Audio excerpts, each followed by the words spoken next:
Alright, here I am again. That's how I started my last video. It's funny. Anyway, it's not really funny. It's just a little tiny bit funny. Barely even scratches funny surface, actually. But anyway, okay, quick. I don't know why I have to be quick. Yeah, so let's just do the summary thing. Life in, quick 15-minute video kind of thing. Yeah, beginning to end. And please, somebody who's got some sort of opposing opinion, find some portion of this video that you find objectionable or you disagree with, and then explain your disagreement, please. Alright, so look, life started off with this whole thing. You got this universe, boom, blows up. It's just matter, elementary, energy. Why it exists, yeah, well, whatever. It just does. And that's just the way it is. Nothing would be just as hard to explain as something, so it doesn't really matter. It exists, we know it, it's quite obvious, bingo. It doesn't matter. No God, no intelligent design, no creator, no mission involved whatsoever. Nobody said, oh, let's build one of these and mail it to China or something. Let's give a universe to the human race. None of that kind of objective involved. It's just matter, just energy. Just doing crazy stuff, because that's what crazy was. Energy's a wild and crazy guy with absolutely no brain and no sensibilities. Okay, so yeah, it's just doing its thing. So anyway, yes, it's all deterministic, all the matter is in motion, it's all doing its little thing on an elementary quantum type level, and blah blah blah. Whatever the initiator was, it remains in motion, and it is, we are the bullet fired, blah blah blah. Okay, who cares? It's all not intelligent design. Not intelligent design. Not for an intelligent purpose. Okay, anyway, so let's go back to, so let's start when the universe is already going. And we have this planet Earth thing, and we have just these right circumstances, and a cell acquires the capacity to reproduce itself and goes, oops, I reproduced. Because chemistry was sloshing around for, oh, maybe a billion years, at least a few hundred million, and yeah, perfect storm kind of thing. One complex compound banged into another complex compound, banged into another complex compound, and another complex compound, and the four of them together added up to, poof, reproducing cell. Something like that, okay? Not exactly, something like that took place. Once you had this reproducing cell based on a DNA molecule at its core that actually did mutations or changes with its reproduction. So as it reproduced, the DNA molecule would make errors. There would be errors in the copies, and quite obviously the copies produced that showed some new change that was advantageous to its survival in its competition with its brothers and sisters. That one would reproduce more, ergo have more children, ergo more copies of that copy. More blueprints would be created of that design. Okay, now we can move along a billion or so years, maybe two, and these little DNA molecules now have acquired some complexity. They've gotten, they've actually incorporated other cells inside of cells. Stolen the functionality, made slave cells essentially out of other cells to become their mitochondria. Slaves out of their own children, probably a better way to put it. To become, super cells. And now they start to develop organelles of a type in their little cellular membrane, and now are acquiring animation. They can move, they can eat, they can shit, they can do all kinds of things in ways that, humans can anthropomorphize about, because it looks like it's doing something we're doing. But they don't have a brain, they don't have neurons, they don't have a complex consciousness, they don't have a will, they don't have a desire. They're just little reproducing machines. You could make one out of metal and put a CPU in it and have it bop around your house, and you wouldn't call it a living thing, you'd call it a little machine. And that's what they were, little machines. And they're still squiggling about, a whole bunch of them right there, about a billion of them right there in the dirt, just doing their little thing, their little conversion process of consumption and reproduction. Alright, some cannibalism, but no addiction. Alright, so anyway, 2 billion years of this crap, and now we're getting more and more complicated. Organisms are now developing arms and legs. They're swimming about, they're doing all kinds of things to chase down their food and rip it to pieces with little teeth and other kinds of objects to make it more consumable. They're basically energy thieves because there's a lot of energy stored in these passive life forms. These passive life forms have a year's worth of energy stored in them, and you can steal it in one big giant gulp. You can gulp it down and steal a year's worth of sunlight that organism has harvested. And so yeah, some animals start to develop unique and efficient ways of stealing their energy. And then they battle with each other about who can steal it the best and whether we can steal it from each other. And it's just a stealing game, an energy stealing game. And so they're caught up in this, and they're still not feeling anything much. But this brain thing is starting to develop because there's advantage to having an organism that can walk and that can, open its mouth and eat food at the right time and wonder why the fuck a soccer ball is sitting here in the middle of nowhere. I don't know, shall I kick it? Ooh, it's deflated. Must be a dog's, but I don't know. I'm stealing it. Fuck it. I like it. I'm gonna call it Friend. Friend. Friend. It's my friend. Ooh, that was a good kick, but it deflected off that tree. Anyway, this is going to slow down my history of life on Earth because I have to kick a ball. Yeah, that's how great humanity is. Ball kicking. Run, Gary, run. Kick, ball, kick. Might be theirs. Dog's coming. So anyway, where was I? Yeah, people. Is this your dogs or no? Yes. Okay. It's not his? No. Oh, okay. No. I didn't want to steal a dog's ball.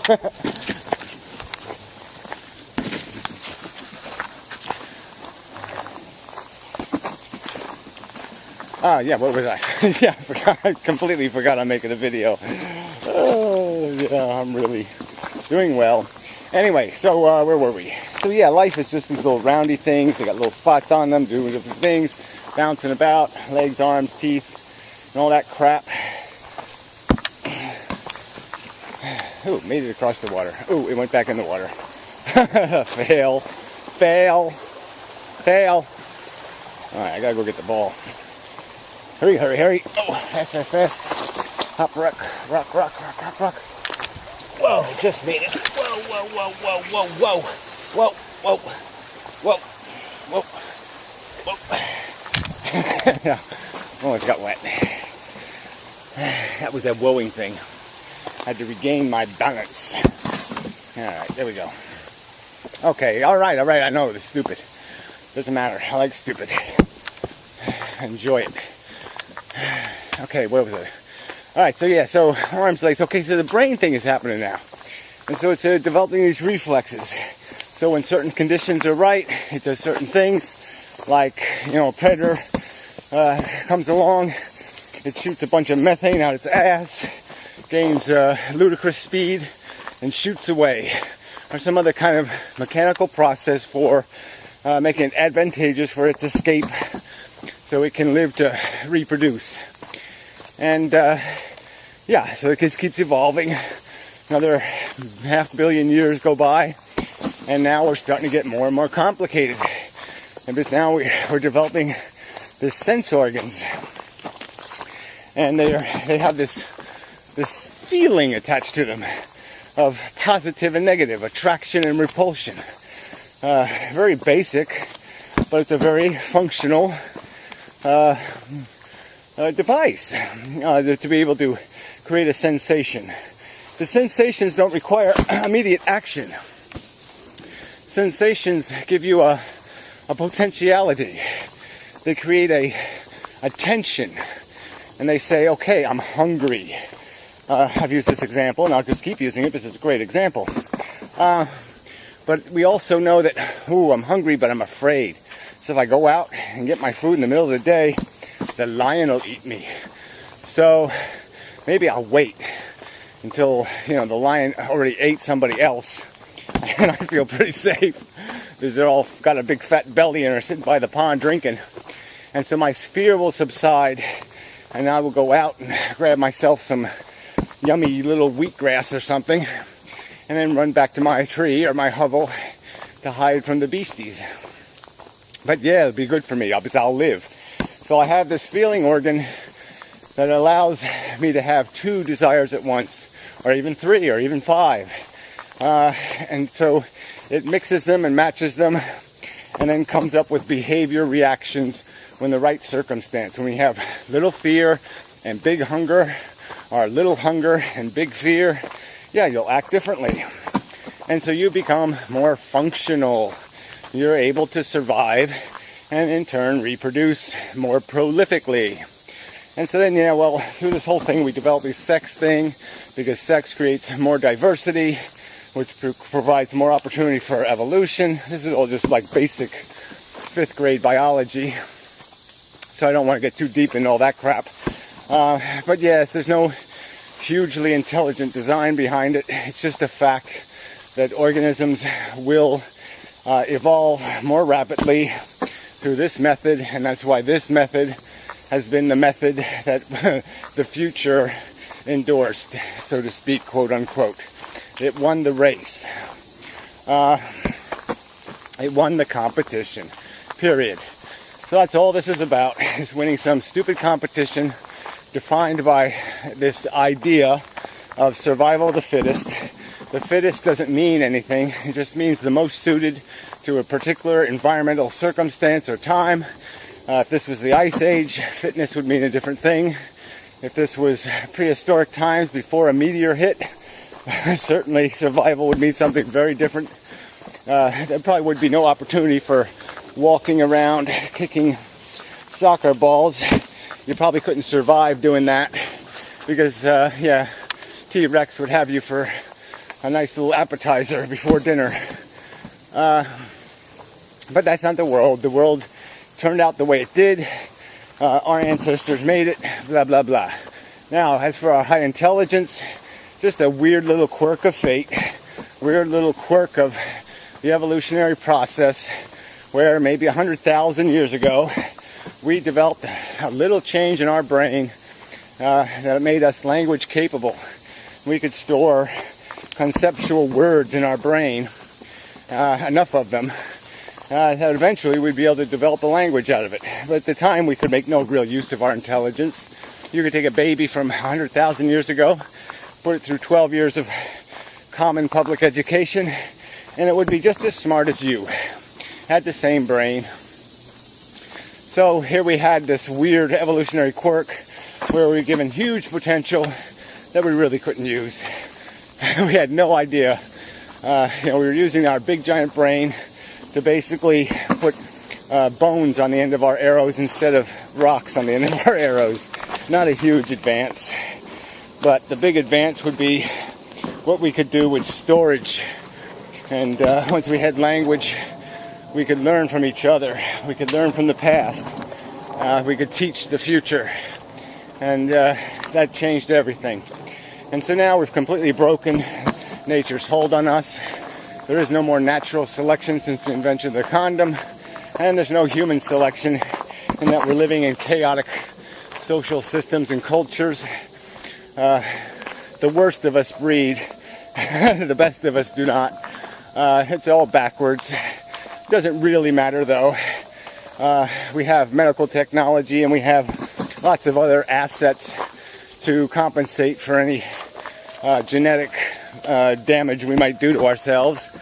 But the point is we only exist because of circumstances that have nothing to do with intent or purpose or accomplishment in any real sense. It just satisfies the requirement of the chemistry. The fire that burns the brightest and the fastest will win the race. And so our kind of fire has won. We have survived 4 billion years. We survived the Black Plague and survived all the little evils, the dinosaurs, all of it. We survived all of it. Our ancestors survived. They were the survivors. And that's it. It doesn't mean anything though. Not a damn thing. Because the standard for survival wasn't being bright, or being great, or being super cool, or being magnificently super greaty, fantastic-y. No, it was just being able to rip the other motherfucker's head off before he ripped your head off. It was cold and cruel and stupid and moronic. And that's not exactly something to be proud of. And in the end, all we got is this feeling mechanism out of the deal. This little horniness and hunger and our little superficial satisfaction in feeding our addictions. And yes, we are in fact addicted. Every day you will need more, you will need more, you will need more. And that's all we really are. We just need machines created by a DNA molecule through 4 billion years of kind of silly evolution, reproduction for the sake of reproduction, having no purpose, completely incidental to purpose. It would just be like if there was a special chemistry, you irradiate this soccer ball and it reproduces itself. Doesn't want to, doesn't need to, doesn't mean to. It just goddamn happens. That's all it is. It's like a crystal growing, an emerald being created in the ground. It doesn't say, I am going to create myself. I want to be an emerald. No, it just happens because of the chemistry, because of the circumstance. And that's all we are. Victims of circumstance, nothing to accomplish. We are not built to be happy. We are built to be hungry. We are built to keep chasing, to be forever not complacent. You're not made to sit on a comfy couch and be satisfied. That wasn't your historical environment. That wasn't where you came from. You're designed to consume and to be horny for all the things that'll make you consume and reproduce. And that's it.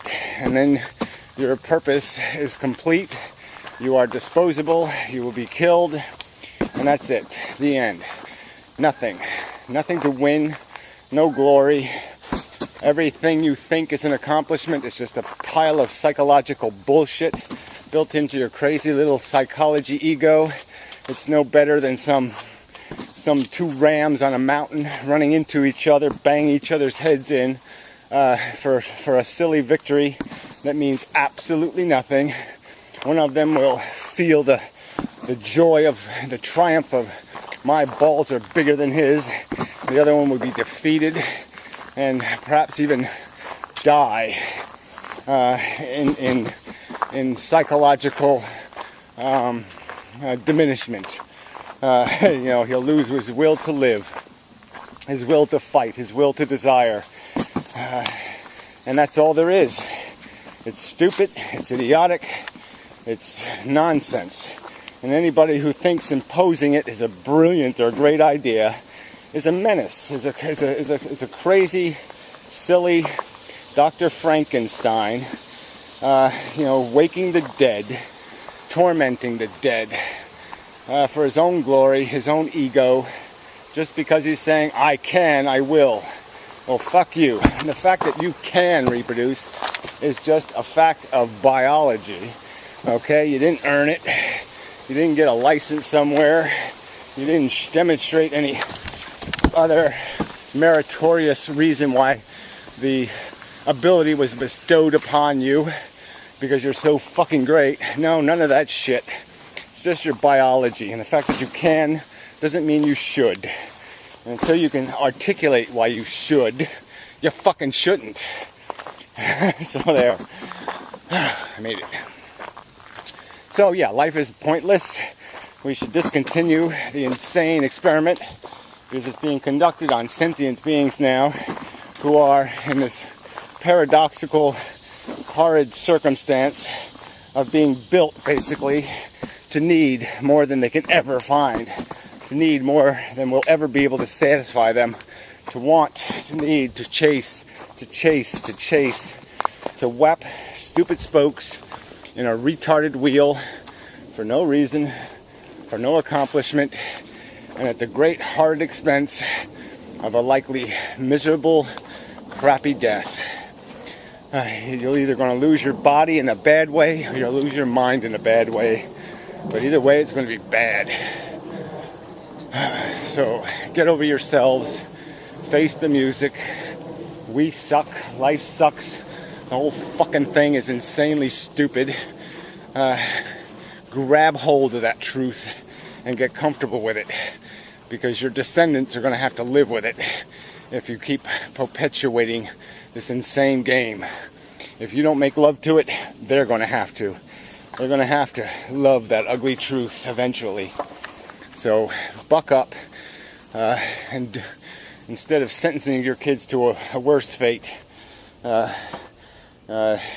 the guts to take on the truth now.